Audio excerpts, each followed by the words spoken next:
Basag na basag ngayon mga kababayan yung kwento, yung script ni dating Congressman Mike Defensor na pinapakalat niya. Sige pa interview ni Mike Defensor. Pinapakalat po mga kababayan na si Orly Gutesa, yung witness na may peking affidavit. Philippine Navy pinabulaan ng nasa proteksyon ng Marine si Orly Gutesa. Palamanan niya sa proteksyon ng Marine si Orly Gutesa. Yan na. Ayon kay Navy spokesperson Captain Marisa Martinez, retired na si Gutesa. Ito pa, mula na mismo kay Browner.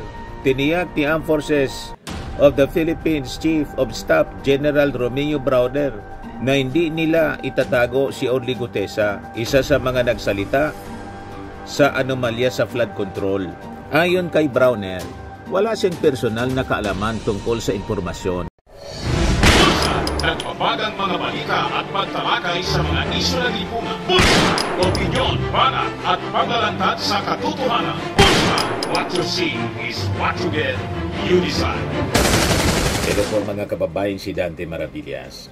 Basag na basag ngayon mga kababayan yung kwento, yung script ni dating Congressman Mike Defensor na pinapakalat niya. Sige pa interview ni Mike Defensor. Pinapakalat po mga kababayan na si Orly Gutesa, yung witness na may peking affidavit na prinisenta ni Marcoleta sa Senado na nagturo kay Martin Romualdez na tumanggap ng mali-malitang pera. Ang sabi ni Mike Defensor, nasa proteksyonan niya ng mga Marines. Hindi nagtatago si Gutesa. Yan ang report ng DCRH ngayon. Nilinaw ni dating Congressman Mike Defensor na hindi nagtatago si Orly Gutesa kundi nasa ilalim ng proteksyon ng Philippine Marines dahil umano sa banta sa kanyang seguridad. Nag-react yung Philippine Navy, nag-react. Philippine Navy pinabulaan ng nasa proteksyon ng Marine si Orly Gutesa. Palamanan niya sa proteksyon ng Marine si Orly Gutesa. Ayon kay Navy spokesperson Captain Marisa Martinez, retired na si Gutesa mula pa noong June 30, 2020 at hindi nasaklaw ng Administrative Authority ng Navy. Gate pa ng ahensya, anumang aktibidad niya o pakikisalamuha ni Gutesa ay ginagawa niya sa personal na kapasidad at wala ng kinalaman ang Marines sa kanyang mga personal na gawain. Tapos, nasaan si Gutesa? Ito yung sabi din ni Ping Lacson, post na niya mga kababayan ngayon. As per verification made with the Marine Commandant Major General Vince Blanco, PMA 91, Class 91, to fellow Cavaliers, Gutesa is not and has never been under their custody. How much more fakery can we take? Sabi ni Ping Lacson. Sabi ko sa inyo, basag na basag po ang script ni Mike Defensor at kampo ng Duterte. Ito pa, mula na mismo kay Browner. Tiniyak ni Armed Forces of the Philippines Chief of Staff General Romeo Browner na hindi nila itatago si Orly Gutesa, isa sa mga nagsalita sa anomalya sa flood control. Ayon kay Browner, wala siyang personal na kaalaman tungkol sa impormasyon ni dating Congressman Mike Defensor na nasa pangangalaga umano ng Philippine Marines si Gutesa. Gate niya, hindi nila itatago kung naroon nga ang Senate witness. Tutulungan pa umano nila ang korte o ahensya na ilabas ang mga testigo para makatulong sa investigasyon. Retirado na si Gutesa kaya wala na rin silang kontrol dito. Nauna nang itinanggi ng Philippine Navy na hawak ng Marines si Gutesa. After, nung ginagawa yung affidavit niya, ang isa dun sa mga pinalagay namin, ulitin natin, pinalagay ko sa kanya is, napaubo kasi ako. Program. So, nandun. Nung minention niya sa Senate, sabi niya, humingi ako ng Witness Protection Program, mapailalim dito sa programang to. Nung hapon, nanonood ako sa kanya, ang sinabi na niya, wag na po. Ayaw na niya. Ayaw ko na. Tapos sabi, ayaw mo ba kahit Senate custody? Wag na po, ayaw ko na makadistorbo. Ang feeling ko that time, siguro kausap niya na yung mga kasama niya sa Marines. Mula doon sa Senado, dumiretso na sa Marine compound. So next that chinek ko, kamusta na siya? Asa na siya? Nandun na daw. Hindi ko siya nakakausap direkta. Nalaman ko yung pamilya naman, in fairness to the Marines, kinupkup ka agad. But eventually, inayos nila na siguro para hindi ma-endanger din yung family, inilayo kay Gutesa na itinago din nila. Ang Marines ang nagtago sa pamilya. Yes. Okay. Yes. At hiniwalay kay Sergeant Gutesa. Hanggang ngayon nandun pa siya. Saan? Sa Philippine Marine Compound, sa Bonifacio. Is that so, sir? Wala nga. And then, several days ago, may tumawag na kaibigan sa media. Sabi niya, sir, totoo bang inambush si Gutesa? So, ako naman nabigla, tinawagan ko. Sabi ko, ano to? Sino Sabi pong tinawagan niyo? Si Gutesa? yung media. Sabi ko, saan ang galing to? Then he mentioned a governor's name. Galing kay governor ganito po. So medyo nag-ano na ako na hindi to fake news or walang pinanggagalingan na parang nagchichismis lang. So immediately, tinawagan ko yung contact ko sa kanya, paki-check naman. So chinek naman niya, siguro after 1-2 hours tumawag. Sabi niya, Sec, walang problema, safe siya, pero totoo. May nahuli ang Marines na umaaligid sa kanya. Hindi namin alam kung ambush, hindi namin alam kung stakeout. Sorry, sir. You said he's in the compound of the Marines. Yes, He has been there. he has been And there. then now somebody had actually told you, somebody from the media, that he was ambushed. Yes. And then now you're saying that yung contact niyo po sinabi na may umaaligid sa kanya sa Yes. Marines? Yes, somewhere down compound doon. ng Marines? Yeah. Di ba yung Marine area, I mean, malaki naman yun eh. Yeah. Tsaka may... So, hindi ko alam. They have to verify that. The Philippine Marines would have to verify that. Pero maganda naman kasi, kaya ako nagustuhan, sabi kaagad, nasa kote ng Marines. Nahuli nila kaagad. So sabi ko, May okay, umaaligid sa kanya. may umaaligid sa kanya. I do not know kung sino yung tao. I do not know kung... Walang ganyang kwento po. Definitely Marines yun, no? Kasi kilala naman nila lahat ng mga kasama nila.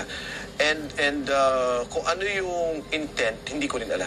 Would it be fair or right to say that the Marines is behind Sergeant Gutesa and his testimony, sir? No, definitely not.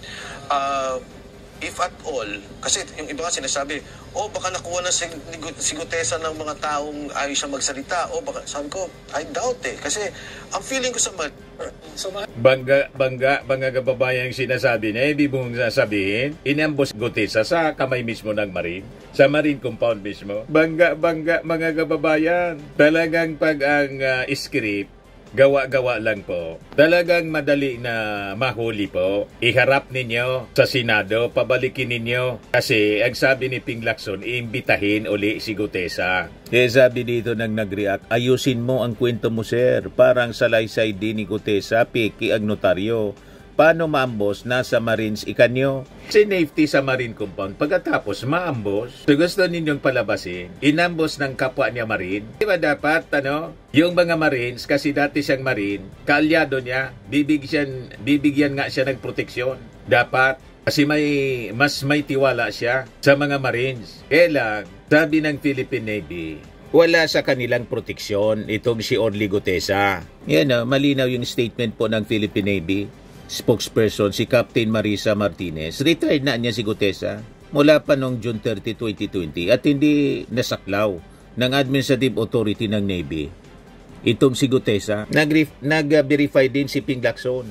Kinausap niya si Major Vince Blanco, Marine Commandant. Si Gutesa niya is not and has never been under their custody. Yan ang nakuhang information ni Ping Lacson.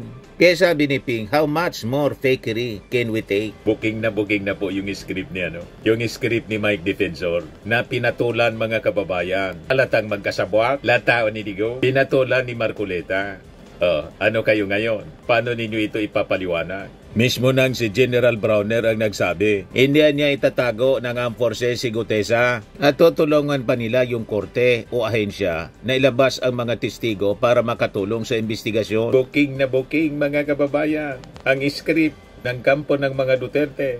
Tapos may bago na naman po na sinasabi si Mike Defensor. Yan Sabi dito sa report ng Billionaire News, ngayon pa lang former Anak Kalusugan Representative Mike Defensor has accused later Representative and former Speaker Ferdinand Martin Romualdez and resigned ako Bicol Representative Elizalde Co of attempting to discredit former Marine Technical Sergeant Orly Gutesa, who testified against the two in the Senate Blue Ribbon Committee's investigation into the multi-billion peso flood control fiasco. Anong i-discredit na? Ang nag-discredit kay Gutesa, siya mismo, kasi hindi siya familiar ng affidavit na in-execute niya.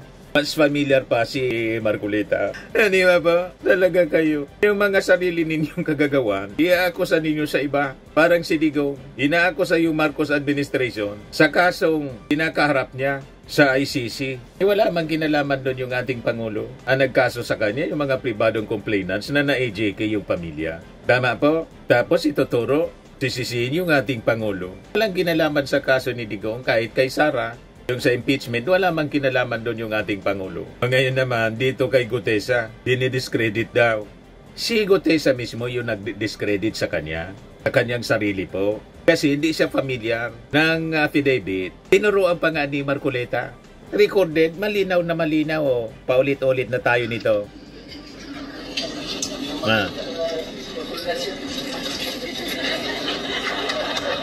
Tawanan tuloy yung mga tao doon sa hearing. Sa pagmamadali, kung ano yung nakasulat yung nababasahin mo. Di ba? 20. Paragraph 20. Paragraph 20 niya. So, nag-discredit po kay Gutesa, sarili niya. Malabo itong sinasabi po niya, Mike Defensor. Yung sabi ni Mike Defensor sa interview ng Billionaire News, kung ano man yung pagkakamali doon sa notaryo, yun naman ay nagamot na ng si Gutesa ay nagpunta ng Senado at nagkaroon ng under oath statement. Binanggit niya yung mismong balangkas nung kanyang salaysay. It's there. Yan din yung lumalabas doon sa under oath statement niya sa Senado, sabi ni Defensor. O ngayon, ang tanong Mike Defensor, bakit kinaumagahan hindi sumipot si Gutesa para matanong ng DOJ? At nag-seek, sabi mo, ng proteksyon sa Philippine Marines. Lumabas na wala man sa Philippine Marines si Gutesa. Ang tanong, nasaan ngayon? Ikaw ang sabi mo ang may alam kasi nakakausap mo. Ilabas mo si Gutesa.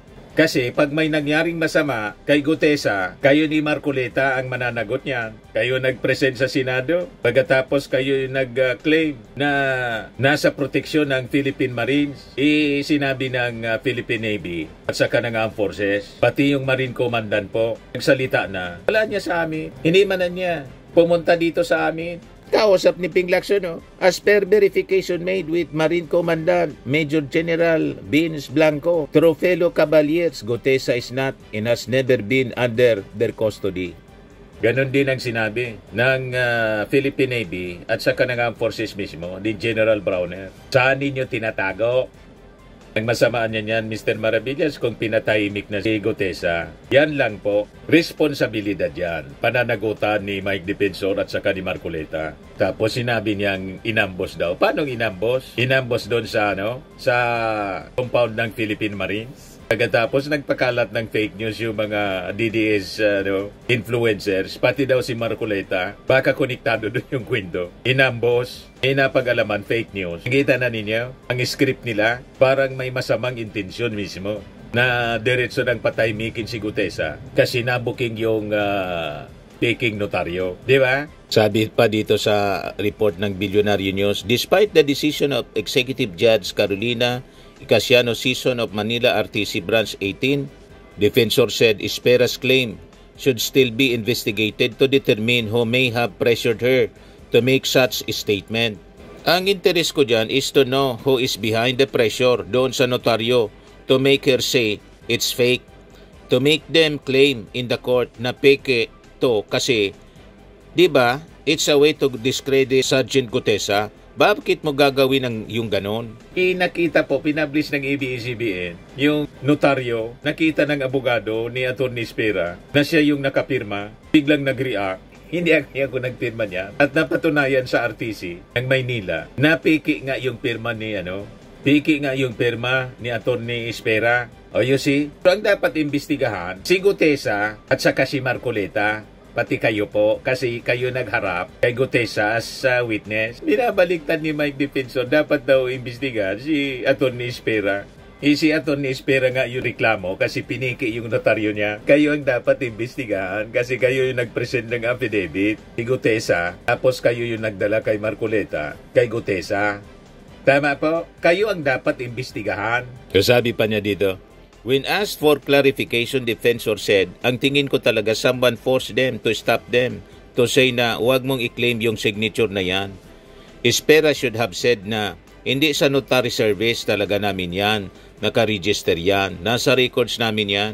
Pero to say and to claim na falsified yung aking notarial service, medyo malicious para sa akin yon. Medyo inaangguluhan nila yon. Ginagawa nila ng script na yung ginawa ni Gutesa totally mali, totally falsified.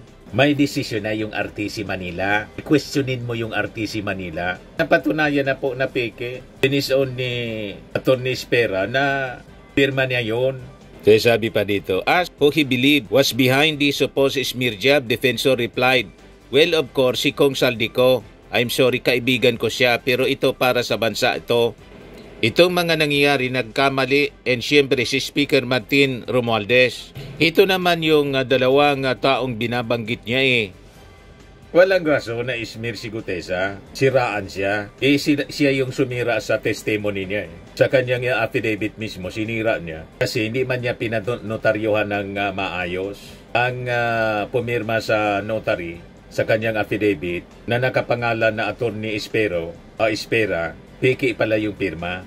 So, madaling sabi, kung Gutesa yung nagpanotaryo nyon, di siya mismo yung nagpiki ng pirma ng notaryo. Yan kung siya mismo. Or baka si Marcoleta ang gumawa. So hindi magkakalayo po kasi siya yung nagpresenta. Kaya nga po sabi ng isang abogado, dahil na-found out na yung notaryo, peke, pwedeng pa makasuhan ng perjury itong si Gutesa. At kasama sa pwedeng makasuhan, mga kababayan, si Marcoleta. Siya kasi yung gumamit eh. Present niya sa Senado. Kita ninyo, mga kababayan. Malamang pati si Mike Defensor, mga kababayan. Siya dala ng witness na fake yung notaryo sa testimony. Siya yung nag-introduce, mga kababayan, kay Marcoleta. So silang tatlo ang makakaso. At dapat imbestigahan ng maigi, mga kababayan. Binabaliktad ni Mike Defensor. Tapos sabi dito sa balita, sabi ni Marcoleta, si Gutesa daw, most credible witness in flood control probe. Paano naging most credible ang testigo po ninyo na fake nga yung notaryo? Hindi familiar sa affidavit, mas familiar pa kayo. Mga idiot lang po ang mapapaniwala ninyo sa ganyang gwendo. Ngayon, kung talagang most credible sa inyong paniwala, present ninyo uli sa Senate probe. Sa Blue Ribbon Committee si Gutesa. At saka, dapat siyang mag-appear sa DOJ para ma-examine yung kanyang mga testimonies at yung kanyang affidavit. Tama pa, huwag sa puro kwento. Yan sabi ni Coleta, why are we allowing ourselves to be swayed into other directions? Gutesa is the most credible witness ever presented in that committee. Why? Because Gutesa has nothing to gain. Gutesa has everything to lose, including his life, in the safety, in the security of his family, sabi ni Marcoleta sa interview ni BNC host Edwin Lacerda and Trixie Cruz Angeles. Paano naging credible ang testigo na hindi familiar sa kanyang affidavit? Doon pa lang sa peking notaryo, tapos na siya doon. Durog na kaagad yung kanyang credibility as a witness. Falsos in uno, falsos in omnibus. Alam mo yan kasi abogado ka. Yan ang legal maxim. Falsity in one, falsity in everything. Firmax Firming and Lifting Cream, pinapahid po sa mga pulses in affected area. Mainam po sa paninigas ng mga kaso-kasuan. Ito naman po, Automax Radiant Serum. Sa mukha naman yung application, anti-aging po siya. You will look 10 years younger than your age. Sa mga cancer patients naman po, baka lang gusto ninyo itong itry. Naing siya Red Mix Fruit Drink. Hindi mo po siya gamot, food supplement siya. Kaya lang, gawa siya mga kababayan sa goji berry. Yung goji berry, may anti-cancer properties. O ngayon, yung mga inquiries ninyo, dumiritso na lang kayo sa aming messenger sa Facebook para masagot namin agad. Ayos pa? Ayos na ayosan niya, Mr. Maravilla. Sa mga nagana po ng malinis and spacious fitness gym, pumunta lang po kayo sa aming Colossal Fitness Gym. May Grab car rental din po kami. But anyway, ito po pala yung aming bagong product na binibenta online. I am worldwide amazing pure organic barley powdered drink mix from Australia. Negosyo to ng aking anak na architect entrepreneur Riz Maravillas. Ayan po. Kontakin na lang po ninyo siya, Riz Maravillas on Facebook. Ang mga health benefits niya, boost immunity, improves digestion, enhance energy levels, packed with antioxidants, prevent cancer. Ito naman po yung bago naming product na binibenta online. Eye Glow Serum, whitening po siya. Tingnan ninyo yung epekto sa aking anak na architect before and now. Yung mga inquiries po ninyo, dumiretso na lang kayo sa kanyang Facebook account, Riz Maravillas.